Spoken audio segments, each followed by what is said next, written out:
सुप्रभात। मुफलिसी में आसान है फकीरी,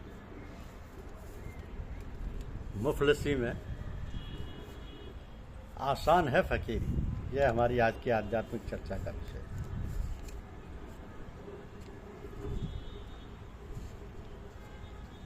मुफलिसी यानी अभाव की जिंदगी। अभाव की जिंदगी के साथ साधना यानी तपस्या करने का भी एक आनंद है। जिसे यह आनंद आ गया वो उसे छोड़ने के लिए तैयार नहीं होता है।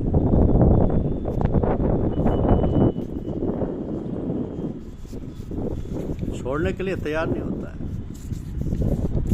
जब हम किसी व्यक्ति के मार्गदर्शन से किसी काम को कम समय में, कम परिश्रम तथा कम लागत में करने की सफलता प्राप्त कर लेते हैं, ऐसे तब हम व्यक्ति को उस कला का गुरु मान लेते हैं।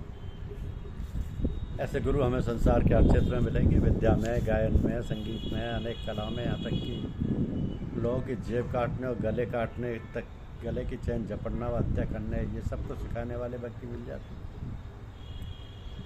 तो उनके लिए भी गुरु शब्द का ही प्रयोग किया जाता है, गुरु या उस्ताद। तो गुरुओं का एक और स्वरूप होता है जो हमारे नैतिक व आध्यात्मिक जीवन को बेहतर बनाने के लिए मार्गदर्शन करते हैं। उन्हें हम सतगुरु कहते हैं। सतगुरुजन हमारी नैतिक व आध्यात्मिक समस्याओं का समाधान पारंपरिक विधि से करते हैं। जैसा कि आपने उनसे शिकायत की कि पूजा में मन नहीं लगता, तो वो कह सकते हैं कि उपवास किया करो, भगवान से प्रार्थना करो। तो इन सतगुरुजनों में कुछ ऐसे गुरुजन मिलेंगे जो पारंपरिक साधनों के अलावा कुछ भी, किसी भी तरीके से आपकी समस्या का समाधान करने के लिए सक्षम होते हैं। संसार के दयालु संतजनों ने देखा कि मनुष्य शारीरिक व मानसिक रूप से इतना गिर गया है कि उसका साधारण पूजा पाठ से उद्धार हो पाना संभव नहीं है। पूज्यपाद लालाजी साहब ने अपनी पुस्तक तत्व प्रबोधनी में लिखा है कि आपका यानी उनके सदगुरुदेव का मंशा यह थी कि गिरे हुए जीवों को और भूले भटके हुए संसारियों को उभारा जाए और उनकी हालत को संभाला जाए।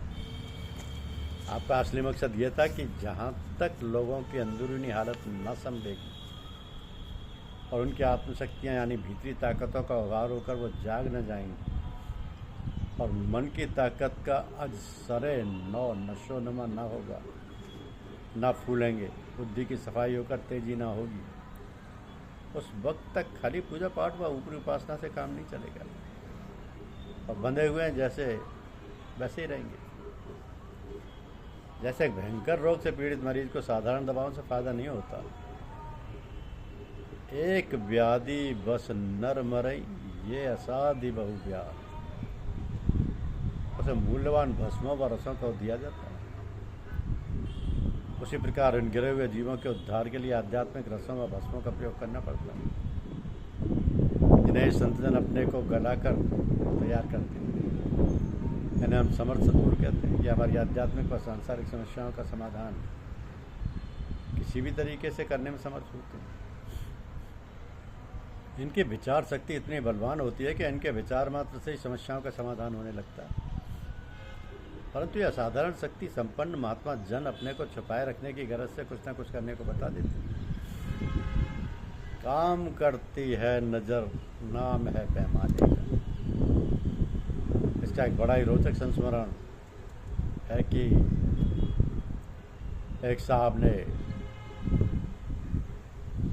आगरा से हाई स्कूल की परीक्षा अच्छे नंबरों से पास कर ली। तब अनुभवहीनता के वशीभूत होकर उसे इंटर में पढ़ने के लिए साइंस और मैथमेटिक्स दिलवा दी। उसको 2-3 दिन बाद ही गुरुदेव की सेवा में हाजिर होना पड़ा।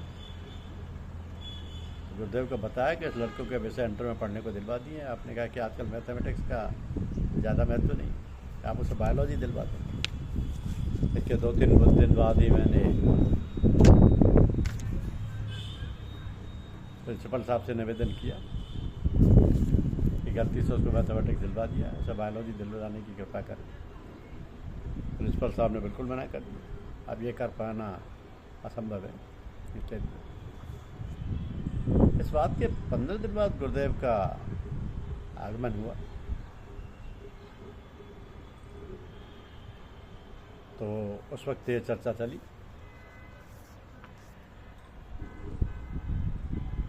तो रास्ते से जा रहे थे, प्रिंसिपल साहब से मिलते चले ये सोचते हुए गए। उनसे अपनी बात की उन्होंने स्पष्ट रूप से मना कर दिया कि अब विषय का बदल पाना संभव नहीं है,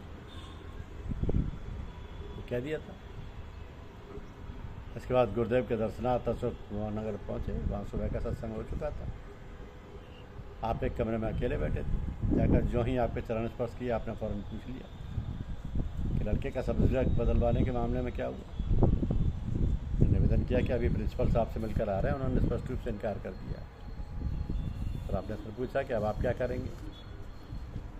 कुछ नहीं कर सकता, जो प्रिंसिपल साहब ने कहा है आपसे कह रहा हूँ, आप जो कहेंगे उनसे कह दूँगा। इसके बाद आप कुछ क्षणों के लिए मौन हो गए। पर बोले कि आप यही धोती कुर्ता पहनकर उनके पास गए होंगे, इसलिए उन्होंने आपको भगा दिया। पोशाक का बहुत ध्यान रखना चाहिए। आपने देखा महात्मा गांधी को शुरू में सूट बूट टाई बाई लगा के रहते थे, पर जब महात्मा हो गए तब एक धोती में गुजारा करने लगे। कल आप सूट पहनकर उनके पास जाइएगा और उनसे कहिएगा कि मेरे लड़के के भविष्य का सवाल है। इसके बाद आप एक जगह और गए। पोशाक के महत्व को समझाते रहे कि जब तक कोई महात्मा ना हो जाए तब तक पोशाक का बहुत ध्यान रखना चाहिए। दूसरे दिन प्रिंसिपल साहब के पास पैंट शर्ट पहन कर गए। नमस्ते कर पाए थे कि बोले, नमस्ते ही कर पाए थे कि वो बोले मैंने कर दिया है। अब एक दिन पहले जिनसे हम मिले थे उन्होंने साफ इनकार कर दिया था, और आज गुरुदेव से मिलने के बाद गए। तो समर्थ सदगुरुदेव की अलौकिक शक्ति का परिणाम था, जिसे आपने बड़ी खूबसूरती के साथ धोती कुर्ते से ढक दिया था। यही समर्थ सत्य गुरुजनों की कार्य पद्धति है। उनकी कृपा से आज वो लड़का चीफ मेडिकल सुपरिटेंडेंट के पद पर कार्यरत है। तो इन सज्जनों को समर्थ सदगुरु का मर्तबा पाने के लिए अपने को गलाना पड़ता है। गलाने से कोई तत्व नष्ट नहीं होता। कहा है ना कि मिटा दे अपनी हस्ती को अगर कुछ मर्तबा चाहे, कि दाना खाक में मिलकर गुले गुलजार होता है। रिसीवर दादी जी ने इतनी तपस्या की कि उनके शरीर की हड्डियां गल गई थी। उन हड्डियों का प्रयोग वज्र बनाने में किया गया था। ऋषिवर वाल्मीकि जी ने इतनी तपस्या की थी कि उनके शरीर में दीमक लग गई थी। संस्कृत भाषा में वाल्मीकि के माने दीमक होते हैं, इसलिए वो वाल्मीकि कहलाए। महबूबुल्लाह निजामुद्दीन औलिया के सदगुरुदेव बाबा फरीद साहब के शरीर में साधना के दौरान कौन घोंसले बना लिए थे। सैयद मौलवी फजल अहमद खां साहब को कई दिन घर में पैसे ना होने के कारण रोटियों के दर्शन नहीं होते थे, फिर भी सारी रात नमाज पढ़ते थे। सब महात्माओं की कहानी एक सी है। ब्रह्मऋषि वशिष्ठ जी दोपहर को हमेशा की तरह अपने घर आए। अपनी धर्मपत्नी देवी अरुंधति से भोजन व्यवस्था करने को कहा, और देवी जी ने पवित्र स्थान पर जल छिड़क कर आसन डाल दिया। एक पात्र में जल लाकर रख दिया। जब ऋषिवर ने आसन ग्रहण कर लिया तो उन्होंने एक थाली में 4 रोटियां लाकर उनके सामने रख दी। वशिष्ठ जी ने देखा खाली रोटियां, दाल साग कुछ भी नहीं। तो उन्होंने कुछ क्षण और इंतजार किया, फिर अपनी धर्मपत्नी से पूछा क्या आज दाल साग कुछ नहीं है। धर्मपत्नी के ना कहने पर बोले अच्छा कोई बात नहीं, थोड़ा सा नमक ही ले आ। इस पर धर्मपत्नी ने बताया कि आज नमक भी नहीं है। वशिष्ठ जी चक्रवर्ती राजा दशरथ के कुल पुरोहित थे। परम संत महात्मा रघुवर दयाल जी महाराज यानी पूर्व पाद चच्चा जी साहब को प्राय 12 वर्ष इतनी जिल्लत तिल्लत व किल्लत से निकालने पड़े कि उसे बयान कर पाना संभव नहीं। कई दिनों सारे परिवार के रोटी के दर्शन नहीं होते थे। कभी कुछ दाने भुने चने तो कभी कुछ भुने हुए आलू थे। केवल भोजन का दाल का सेवन करके दिन निकाल देते थे।